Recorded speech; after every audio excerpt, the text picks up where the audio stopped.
Hello, welcome to my store. What would you like to have?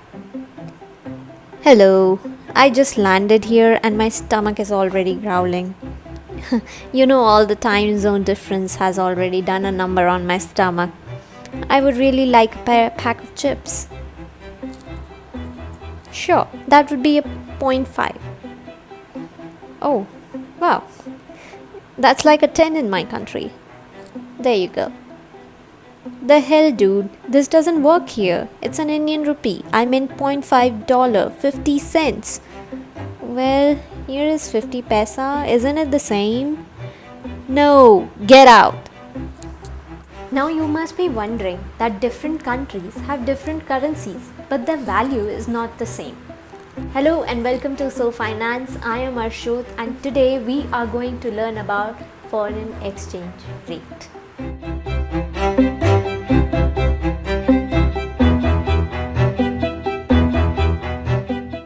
जैसा कि आपने अभी देखा, $1 is not equal to 1 rupee, 50 cents is not equal to 50 paisa. So what if I want to go to the US and spend money there? I am an Indian citizen. I only earn Indian rupee and spend Indian rupee. From where am I going to get US dollar? And how much Indian rupee would I have to pay for acquiring that US dollar? Foreign exchange rate is nothing but the amount of one currency that we can exchange for another. अब इसको simple बनाते हैं. मान लीजिए कि US dollar एक product है, एक ऐसा प्रोडक्ट जो मार्केट में अवेलेबल है, जिसका एक प्राइस है और जिसको खरीदने के लिए हमें पैसा पे करना पड़ता है. Now in this case, if I want to go to the US, I will be needing some US dollars. तो मैं मार्केट में ऐसी जगह जाऊंगी जहाँ पे US डॉलर बिक रहा है and that is nothing but our Indian banking system. So I will go to a bank and ask for US dollars. Now that US dollar, like I said, has a price to it, that is available at a price. That is nothing but our foreign exchange rate. कि हम उस dollar को खरीदने के लिए कितना रुपया pay करेंगे. For example $1 is equals to 76 rupees. That is nothing but an exchange rate. I will pay 76 rupees to the bank and मैंने वो प्रोडक्ट खरीद लिया. कितने रुपए में? 76 रुपए में. Now I have $1 dollar. But ये एक्सचेंज रेट डिटरमाइन कौन करता है? जैसा कि आपने इकोनॉमिक्स में पढ़ा, किसी भी फ्री मार्केट में एक प्रोडक्ट का price demand and supply determine करते हैं. Demand and supply are like the gods of economics. In any kind of free market जहाँ पे भी demand is equal to supply, वो हमारी प्रोडक्ट की प्राइस हो गई. अब करेंसी मार्केट में भी ऐसा ही है. Currency market is also a free market system जहाँ पे demand and supply determine the price, that is the foreign exchange rate of a currency. So in this case जब मैं डिमांड एंड सप्लाई बोल रही हूँ तो हमारा प्रोडक्ट यहाँ पे क्या है? US dollar. तो demand and supply of US dollar will determine the price, that is foreign exchange rate of US dollar. Now obviously the forces of demand and supply are not static, they are dynamic, they change all the time. So because of this change, how will our foreign exchange rate be affected?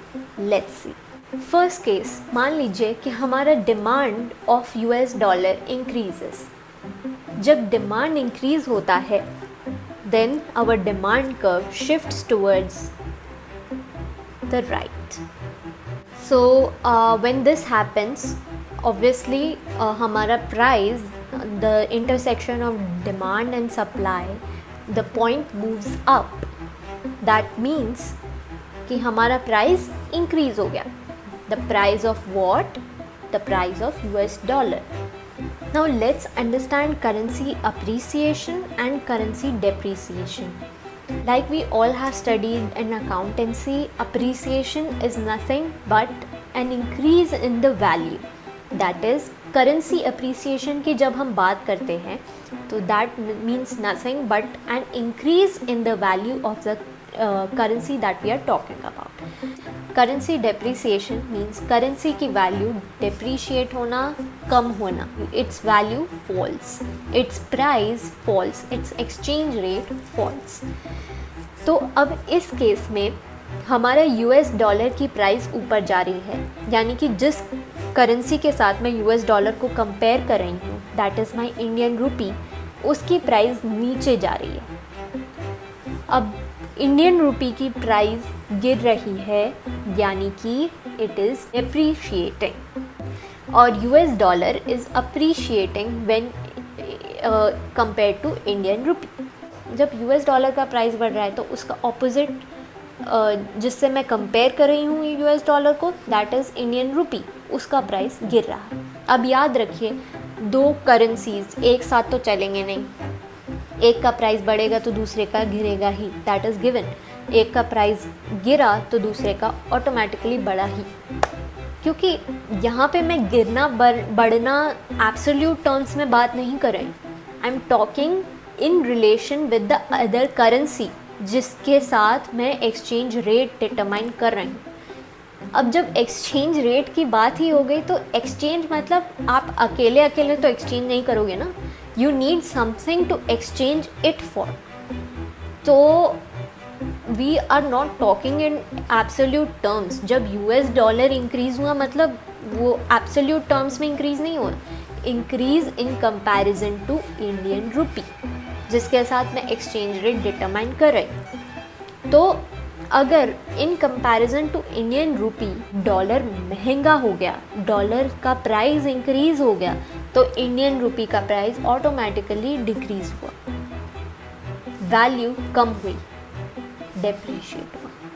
अब हम दूसरा case लेते हैं जिसमें मान लीजिए demand decrease होती है, demand of US dollar decreases, तो हमारा demand curve will shift towards the left. Now that the demand curve has shifted towards the left, our intersection point that is our exchange rate will fall. So that means कि हमारा जो US dollar है उसका price, हमारे product यानी US dollar का price कम हो गया विद रिस्पेक्ट टू इंडियन रूपी, यानी इंडियन रूपी का प्राइस बढ़ गया. Indian rupee has appreciated, dollar has depreciated. अब ऐसे ही अगर सप्लाई साइड का सिचुएशन बदलता है तो then also the rate gets affected. So now we have understood that how the foreign exchange rate is determined. अब मैंने यहाँ पे सिर्फ US dollar and Indian rupee का एग्जांपल दिया है, ऐसे सारी ही कंट्रीज़ के करेंसीज़ के साथ होता है. There is a whole international market, currency market for this, where exchange rates are determined for various currencies. Everything is a free market operation. But कभी कभी कंट्रीज़ की गवर्नमेंट या central banks intervene to manage this exchange rate. Why is that so? It is because sometimes a very high exchange rate or a very low exchange rate can be detrimental to economy of any country. So ऐसा क्यों है? Let us understand this with an example. मान लीजिए कि हमारा Indian rupee काफ़ी हद तक अप्रिशिएट हो गया है. It's gone from 76 to मान लीजिए 50 रुपीज़. अब जब ऐसा होता है तब हमारे Indian goods they get expensive in foreign markets. Consider this from the point of view of US consumers. वो हमारे इंडियन गुड्स खरीद रहे थे. पहले $1 के बदले वो लोग 76 रुपीज़ के गुड्स खरीद पा रहे थे. The rate was 76, that is $1 is equals to 76 rupees. यानी कि $1 में उनके पास 76 वर्थ के गुड्स आते थे. बट जैसे ही एक्सचेंज रेट अप्रिशिएट हुआ, now they can only buy 50 rupees worth of goods with $1. उनके पास गुड्स कम हो गए. Now they will be able to buy much less worth of goods for $1. $1 में अब वो सिर्फ 50 रुपए के गुड्स खरीद पाएंगे, ना कि 76 रुपीज़ के. तो because of this our exports then decline. हमारे गुड्स उनकी मार्केट में महंगे हो रहे हैं.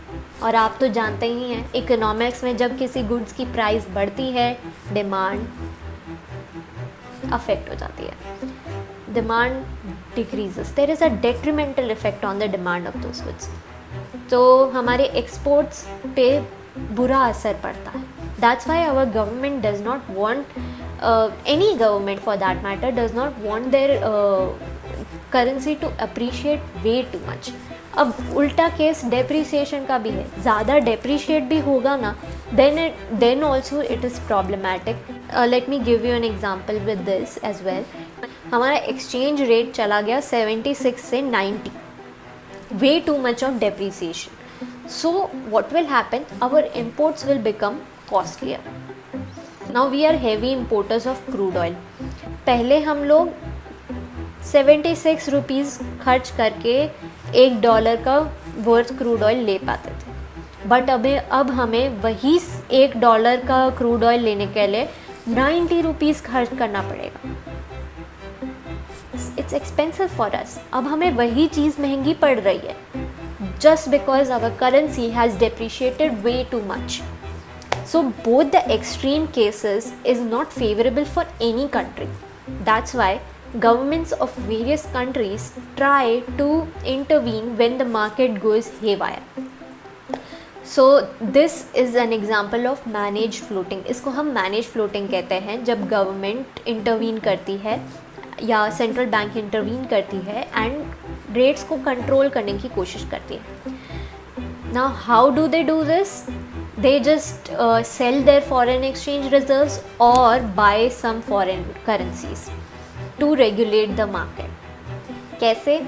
अब जैसा कि मैंने आपको बताया कि demand and supply are the only factors which affect our currency, right?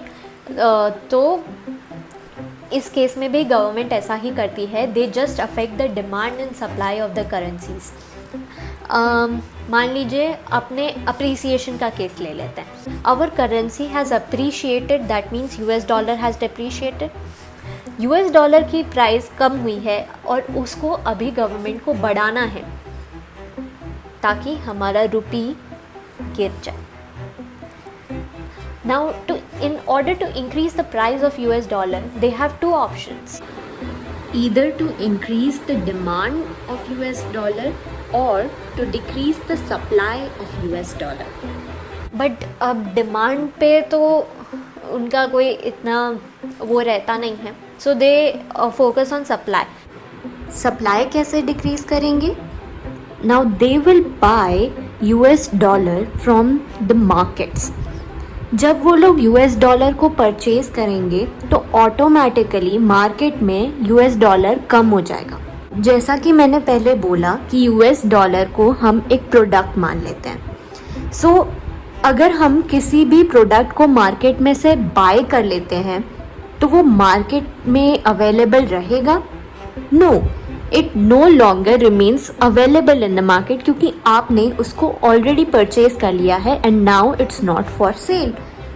तो इसी तरह सेंट्रल बैंक्स भी मार्केट में से $, परचेज कर लेते हैं and they add it in their foreign exchange reserves. This in turn leads to a decrease in the supply of $, क्योंकि अब वो मार्केट में अवेलेबल ही नहीं है. Similarly, in order to increase the supply of $, they sell the $, in the market. So that was it. This is the most easiest way I could find to explain foreign exchange rates to you. I hope you liked the video. If you liked it, please share it with your friends, leave a comment or two, and do not forget to subscribe to the channel. Thank you and see you again.